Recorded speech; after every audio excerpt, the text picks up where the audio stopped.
Mark held on tight to his father's hand. This was to be his first trip to Octavia in Sector 3, and he had heard from his older brothers just how big the Octavian markets were, how easy it would be for a little Farian like Mark to become lost forever. "You can let go for now, son," Mark's father Jan sent, butterfly-like antenna wiggling and waggling as the mental message was sent. Mark's shorter detectors vibrated as the message was received, and the youngster released his death-like grasp. Mark fidgeted then, jostled about by the flight path of the omnibus. One turn caused Mark's footing to slip, and he fell sideways for a step or two, running into the rear of a rather large hypothos. "Hey," growled the pink marshmallow as it turned to face Mark and Jan. It gave both a blast of its sewer breath. Hypothos dwelt in the bowels of Sector 2, where the worst of all worlds eventually ended up. Their diet was famous for its variety and distastefulness both, hence the breath that could fell a jujun up at 6 paces. "My son means him? No disrespects," murmured Jan, 2 of his 3 hands raised pleadingly. Forians had little use for their mouth and tongue, so vocal speech was often a challenge for them. "Oh, my son. My son," garbled the hypothos before spitting a piece of rotting doss at the pair. Little things like antennas sprouted from the top of the hulking marshmallow. They wiggled for a moment before slurping back into the pink creature's head. "Translate that for him," the hypothos growled before turning away again. "Pa," sent Mark, slits thrust open wide to show his fear and shock. "Fear not, son, that kind are all bluster," replied the father. "They always prove to be soft on the outside, soft on the inside, and nothing in the middles." The remainder of the trip Mark spent in his father's shadow, well away from the hypothos, who had turned from pink to a frustrated orange. Eventually the journey from Sector 2 came to an end. Mark considered the omnibus landing far gentler than takeoff. A smart, young Farian, he realized that there would be another takeoff before he and his dad were on their way home again. Before that though was the exciting exploration of the Octavian marketplace. Mark could not wait to spend his growbucks. His brothers had boasted of the flavorsome sights and smells that the marketplace offered, and all at a genuinely discounted price.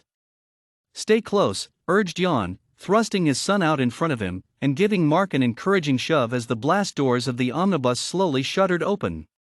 2 waves crashed together as those wanting off the bus attempted to flow through, and past those whom wanted on. For those familiar with the dance it was simple, but for Mark the sense of muck and sweat and so many bodies crashing together was overwhelming. The inertia of so much movement wibbled Mark's antenna, and he received an overload of stimulation. For a mere moment the younger was blind.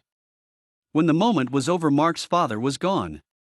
Mark was forced to follow the crowd. Even the 3 arms and 4 base claws he had been birthed with were not enough that the Farian could hold his ground. "Are you lost, little man?" growled the voice of the hypothos after the crowd eventually flowed on by.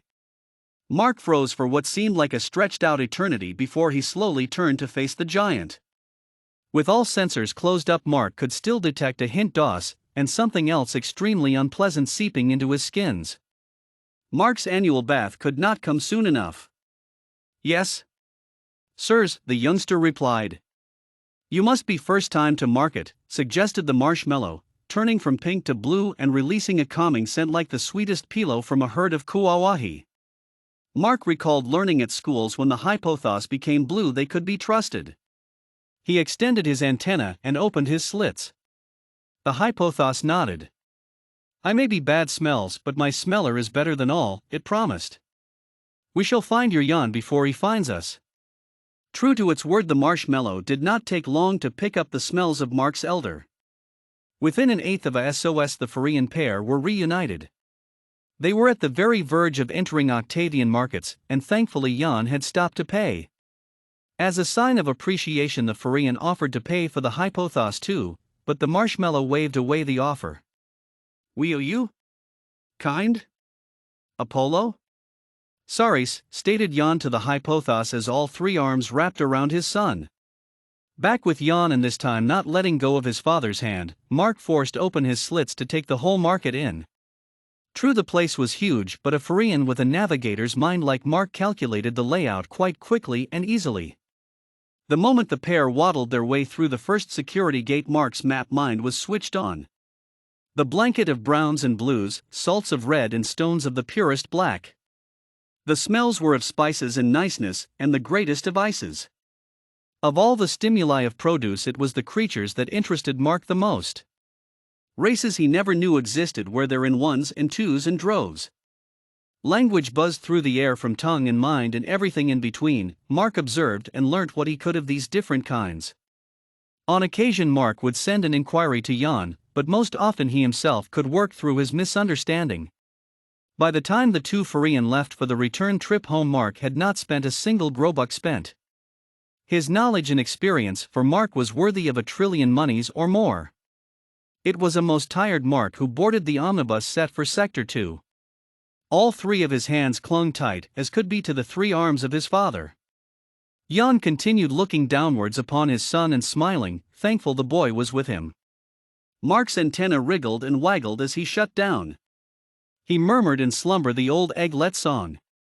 To Octavian to buy a fat Gnorph. Homeward bound via Tharoff. Hansgraf, thought Jan. We forgot the Gnorph. Those that shared the omnibus with the pair of Farians shuffled away from Jan as he secreted the smell of embarrassment so common to his kind.